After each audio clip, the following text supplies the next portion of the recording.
j'avais travaillé un texte pour ma discussion générale. Seulement voilà, je ne l'utiliserai pas parce que j'ai entendu les propos des ministres, parce que j'ai entendu d'autres propos. Et donc, finalement, je n'utiliserai pas ce que j'avais prévu, je vous parlerai plutôt avec mes tripes. Monsieur le ministre Dussopt, vous avez pris soin d'expliquer à quel point le débat s'était mal passé dans nos deux assemblées. Alors bien sûr, vous avez dit toujours en parlant du Sénat que c'était dans une moindre mesure ici, mais vous avez quand même critiqué la façon dont nous avons travaillé. Or, nous avons travaillé très sérieusement. Les oppositions, comme la majorité, j'imagine, ont travaillé très sérieusement, ont préparé leur sujet pendant des semaines. Alors oui, monsieur le ministre, nous avons utilisé ce que nous pouvions utiliser, c'est-à-dire notre droit d'amendement. Parce que si nous n'avions pas utilisé notre droit d'amendement, je ne vois pas bien comment nous aurions pu débattre de ce sujet.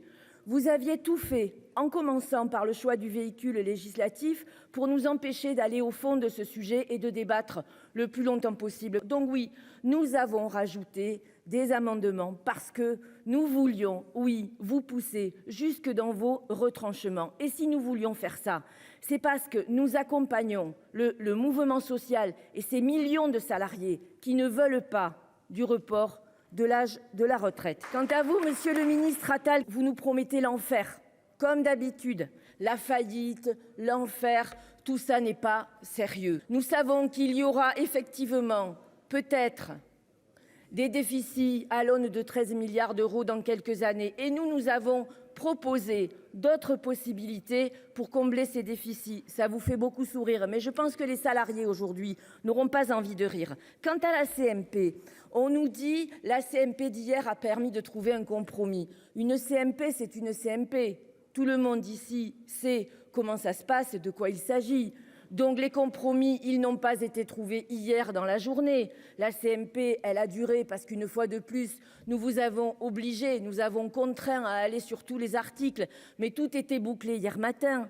Et tout était bouclé non pas dans l'intérêt des salariés, tout était bouclé dans l'intérêt du gouvernement et du président de la République. Parce qu'en fait, tout ce qu'il fallait, c'était sauver la face, tellement votre projet de loi est mal engagé depuis des mois, tellement il est mal perçu par la population. La réforme, j'y viens, mais vous nous avez suffisamment entendus. Nous ne voulons pas des 64 ans, parce que ces 64 ans vont pénaliser ceux qui travaillent depuis longtemps, donc ceux qui ont les métiers les plus difficiles et ceux qui perçoivent les salaires les moins élevés.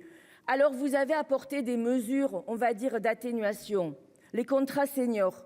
Mais les contrats seniors, une fois de plus, payés par d'autres, notamment, si j'ai bien compris maintenant, plus ou moins, la branche AT-MP, les contrats seniors qui verront encore faire des cadeaux aux entreprises comme si on ne leur en faisait pas assez, comme si maintenant le recrutement dans les entreprises était seulement soumis aux cadeaux fiscaux et sociaux qu'on leur ferait. Les surcotes pour les femmes.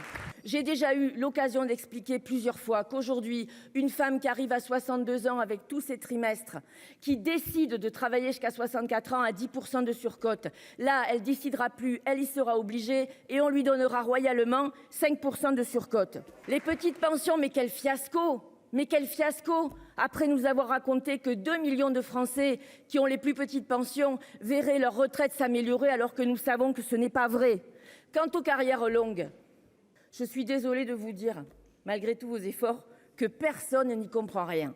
Nous espérons qu'un grand nombre en bénéficiera parce qu'effectivement, l'objet de ce texte, c'est de toucher à ceux qui travaillent déjà depuis longtemps. Ma conclusion, comment allez-vous réparer ce pays que vous êtes en train durablement de fracturer ?